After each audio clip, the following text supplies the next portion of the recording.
Good morning. Got my nice Thomas Jefferson quote. I prefer dangerous freedom over peaceful slavery. Still waiting for someone to point out to me the delicious irony that he was a slave owner. No one's done it yet. Maybe I'm not hanging out in the kind of places where somebody's going to point that out to me. I don't know. Had a nice early morning thunderstorm here. Wasn't actually supposed to roll through our area for a little bit yet, but hopefully it's done early, blows through early. It's going to cool things off a little bit, be a lot drier, and that'll be nice. By the time I get out of the office and start delivering my mail route, maybe it'll be done raining for the day. But I wanted to make a video about, well, two things. First of all, based just on some comments on one other video I did recently, and some of the ideas that have been expressed on there. First of all, if you're an old man moving to the Philippines, look, I'm right there with a lot of these guys, okay? I mean, if I had moved to the Philippines in my 60s, or I was 70 years old or something, I would not be looking for a woman, especially if I was on a very limited budget. Obviously, you can never say never, but, my situation, the series of circumstances that led to me getting involved with people from the Philippines and all of that, and going over there, and then eventually, when I met my wife, I was in my late 40s when all of that stuff started. And actually, the one person I was involved with back then, she was in her late 20s. Of course, by the time things worked around to when I met my wife, I was in my very early 50s, and she was, when we got married, she was 22, so I understand the robbing the cradle comments and all that kind of stuff. But on the other hand, I'm still, at the time I was still here in America, making 80 grand a year and whatever, or more, depending on my overtime and everything. And in a couple of years when I was out roaming around on the route inspection team on higher level and getting paid a $50 a day per diem, staying in hotels and everything and all of that, I was probably a couple of those years I was around 100 grand. Being a letter carrier for the post office, not a bad gig, So it wasn't like I was just some old guy who retired to the Philippines and met some young girl. If I moved over there and I was like 70 years old, 65, 70 years old, all I had was my Social Security, I would not be in any hurry to put my financial situation at risk getting involved with some girl. On the other hand, like people say, once you find yourself in a situation where that life is available to you, do you really know what you're going to do? A lot of people, you find yourself in that situation, it's easy to say, wow, I wasn't expecting to be doing this, in my 60s, have some beautiful young college girl or whatever hanging out with me and start this new kind of a life. So none of us can say what we would do in anybody else's situation. It's impossible. But the main thing I wanted to talk about today was a comment. My wife just read me a comment this morning as I was getting ready to head out, that somebody said, I forget exactly what all I said in that one video, but I guess the one person said, it's not really good financial advice, to say that don't spend anything that you can't afford to lose, when you're talking about building a house, that's not good financial advice. The basic point of this video I want to make is, if you, as a foreigner, we're not talking about, building a house or buying a house over here in America. We're talking about you as a foreigner building a house for someone in the Philippines. That's not an investment, it's a gift, People need to get that out of their head if they're thinking about that as an investment. It might be an investment in your future. It might be an investment in your life with your Filipino wife and family, but it's more of an investment in her future in a lot of ways. If you're 70 years old and you build somebody a house, some young woman a house, and you're not going to be around too much longer or whatever, you know, depending how long you live, it might be an investment in your future and you be able to live there. But in a lot of ways, you have to realize that that's a gift. It's not an investment.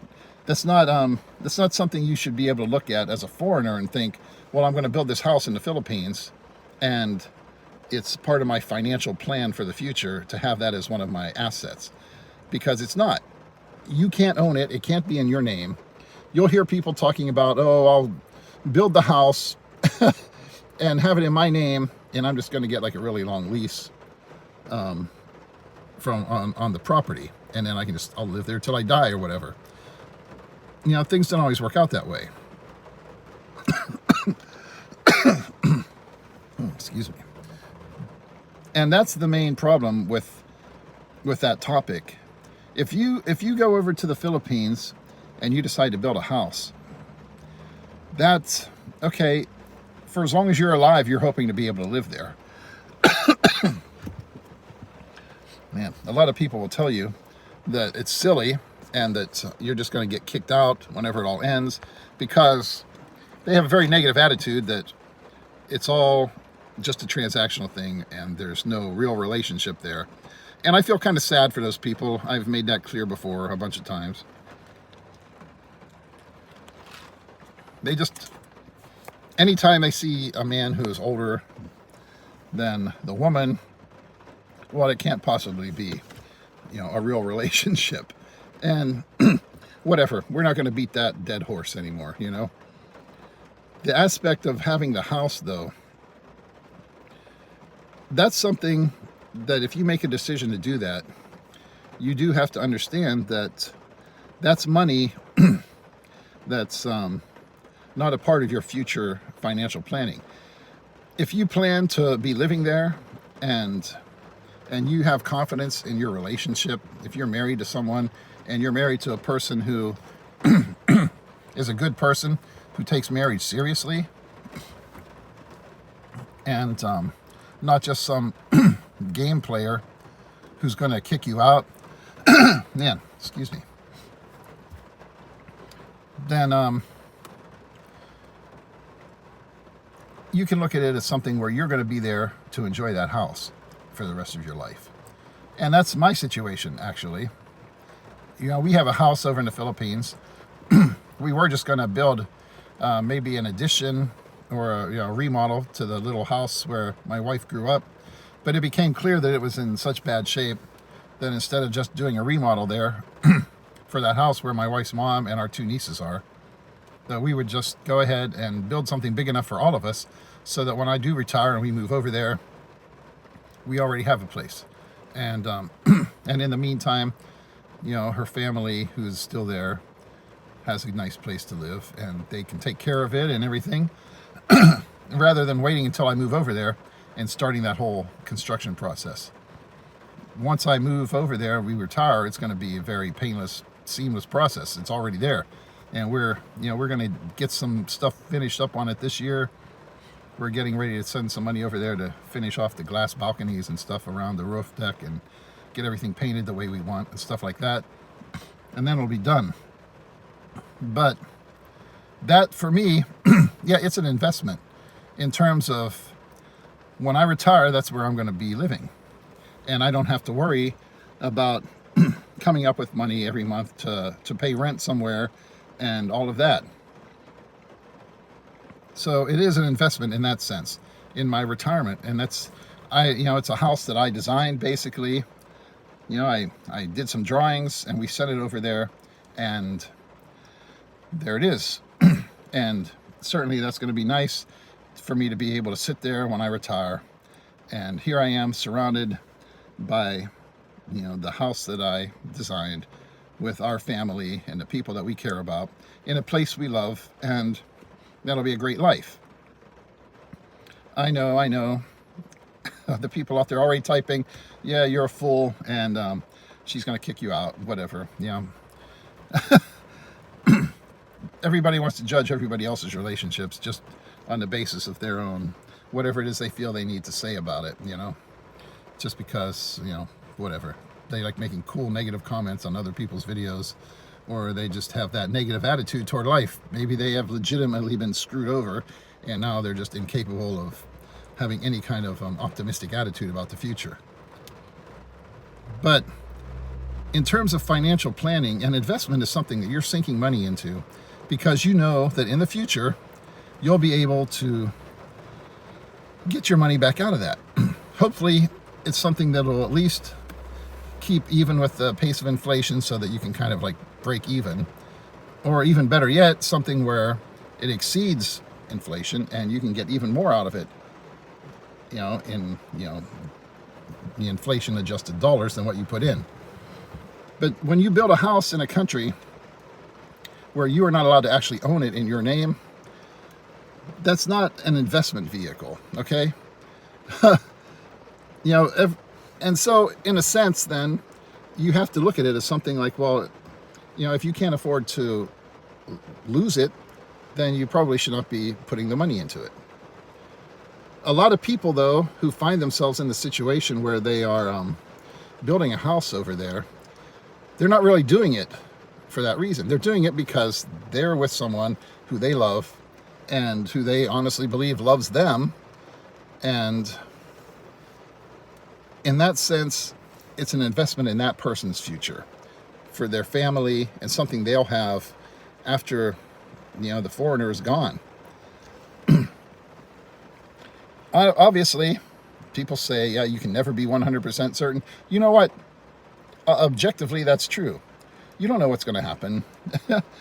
I'm in a situation with my wife where just the way our relationship is, my wife, she said if she had never met me, she'd probably still be single, It was never, she wasn't in a situation where she was thinking about, marriage and finding some guy and all that, but here we are. We've been married now almost 10 years. And actually, the end of May, 10 years ago, is when we first, when I first, started messaging with her.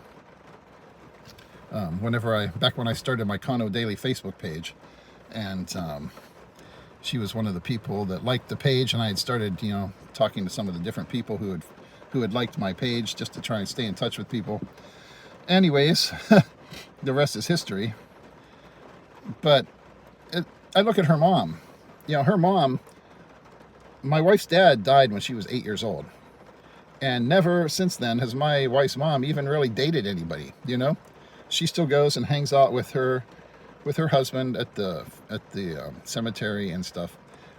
And I know the one time early on in our relationship, my wife, I said the only thing that, that kind of bothered me someday about, like being involved with somebody so much younger, just the thought that someday some other guy is going to be there.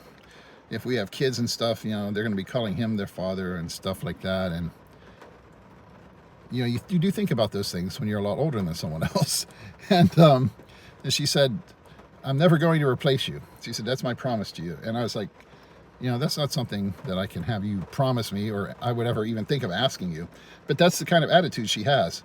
And she often says that she probably wouldn't even have gotten married if it wasn't for the situation that developed between us, and we just ended up, getting married. So I don't really feel like my wife is going to be kicking me out someday. But if she did,